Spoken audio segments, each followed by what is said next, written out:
What you're looking at is a 5-day graphic representation of what eventually happens when you have dishonest business practices, when you build algorithms that stifle dissent, when you penalize hardworking content creators, when you tamper with view counts. How about when you unsubscribe people who want to see specific content, or unclick the notification bell on people who want to be notified of certain content? This is what happens when you recommend fake stream news and put it in as a top shelf authoritative source. It's what happens when you slap content creators with bogus community guideline strikes. And it's also what happens when you pacify the far left and push your own narrative.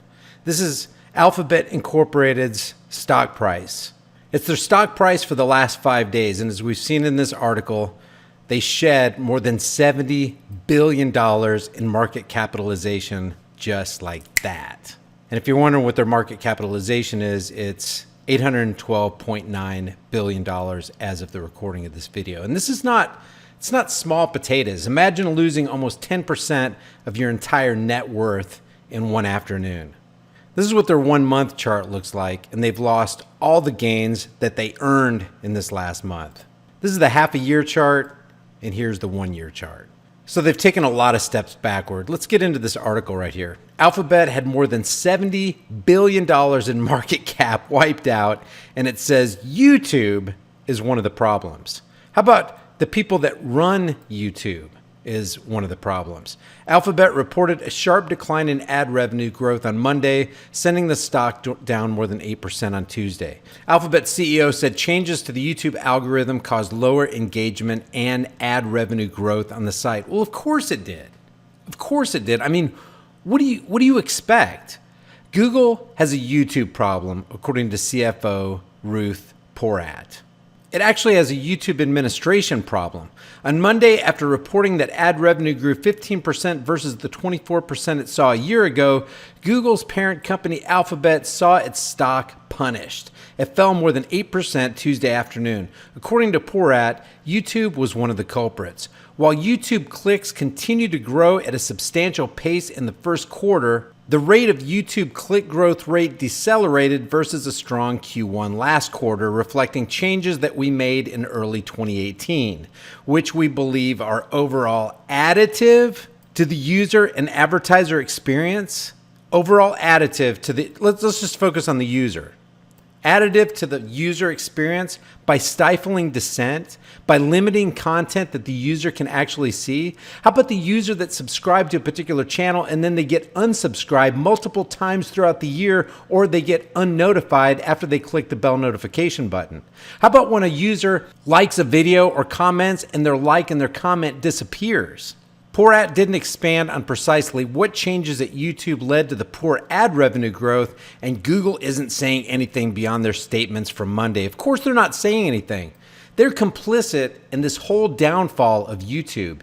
YouTube is actually a train wreck, and it doesn't have to be. It's an awesome platform, or at least it used to be. But if you wind the clock back a year, it's easy to see what happened. In the first quarter of 2018, Google began making changes to YouTube's algorithms designed to stop harmful content from appearing in the feed of recommended videos you see on the side of a video page.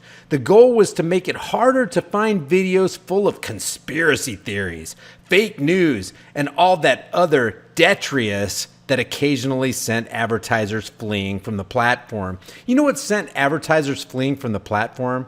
YouTube freaking out about insignificant garbage.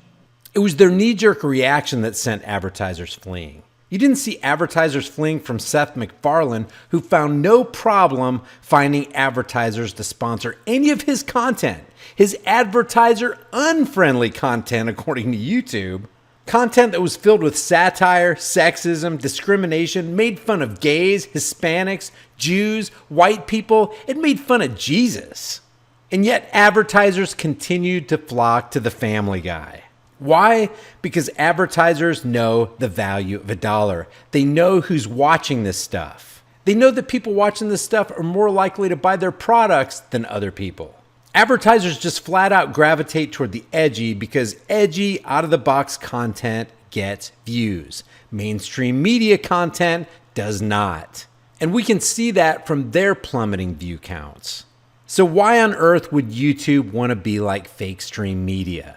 Why would YouTube top shelf authoritative sources that have proved time and time again in the last 2 years that their Trump-Russia collusion theory was just that, a conspiracy theory? But what do? Instead of YouTube directing you to a conspiracy theory about the latest school shooting, you were shown related videos from authoritative news sources the company considered worthy of bringing you accurate information. On top of that, YouTube has removed millions of channels and videos that violated the company's harmful content policies, most notably Alex Jones. And guys, we're going to get back to this in a second. But all of those garbage videos, who's this? CNBC? All of those garbage videos, not exactly impartial reporting here, also kept engagement high. It kept YouTube users tuned into their feeds beyond the video they came to watch, even if the company said they only made up less than 1% of all videos on the site. That's ridiculous. I don't even believe these numbers right here. YouTube was literally incentivized to keep its algorithms pumping junk to the top of people's feeds so people would keep watching and the ad dollars would keep flowing. A devastating Bloomberg report earlier this month showed that for years, YouTube executives ignored warnings from their own employees that the misinformation and nastiness on the site had gotten out of hand. But I want to go down here and read this. There's a misconception that YouTube makes money off of recommending radical content, but the truth is very little of this content makes any kind of meaningful money. In fact, when we cleaned up our partner program to remove bad actors last year, we made it clear that 99% of those impacted creators were making less than $100 a year.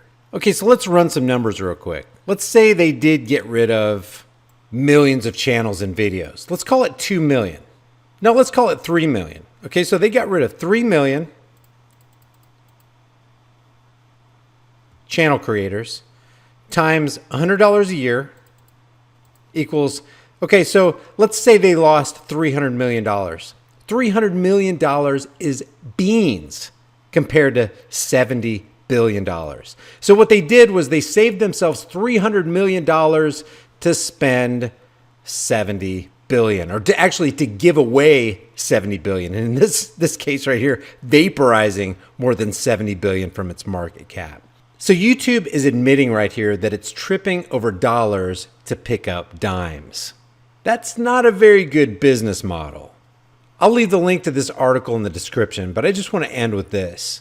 YouTube, how about you go back to doing what you used to do? Your former business model, where you actually took care of content creators and therefore took care of their audience. This was called YouTube. It is called YouTube, but the way they're acting is it's corporate tube, fake stream media tube. Let's just test this real quick. Let's go to YouTube and type in Venezuela. Let's see what comes up. You want to learn about what's going on from the perspective of YouTube? Well, they're going to top shelf CBS, whatever VOA News is, the Washington Post, Fox Business, Fox News, the DC Shorts, the Miami Herald, NBC News, Vice News, Fox News, Global News. You're going to get, for the most part, I don't know about the DC Shorts, but for the most part, what you're going to get is mainstream, fake stream, top shelf, so-called authoritative sources. You're not going to get real news from independent journalists who are actually reporting on the ground in Venezuela. Why? Because YouTube views you as a conspiracy theorist who produces garbage content, who produces what they call radical content or bad content. These are the people that call real independent journalism fake news and corporate media real news. Come on, YouTube. Let's get back to making it YouTube. Not CNN Tube or Fox News Tube or MSLSD Tube. Let's get back to YouTube. Leave your thoughts about this for the world, the Google Thought Police, and the manipulators over at YouTube in the comments section below. I'll see you guys in the next heavily censored shadow ban video. If you guys enjoy these videos, be sure to subscribe to the channel, hit the bell notification icon, give it a thumbs up, and share it with everybody you know. Also, check out over 100 hard-hitting designs in the shirt store, and if you want to support more content, hit me up on Patreon or PayPal. All those links will be in the description. and in the pinned comment. I'll see you guys in the next heavily censored shadow ban video.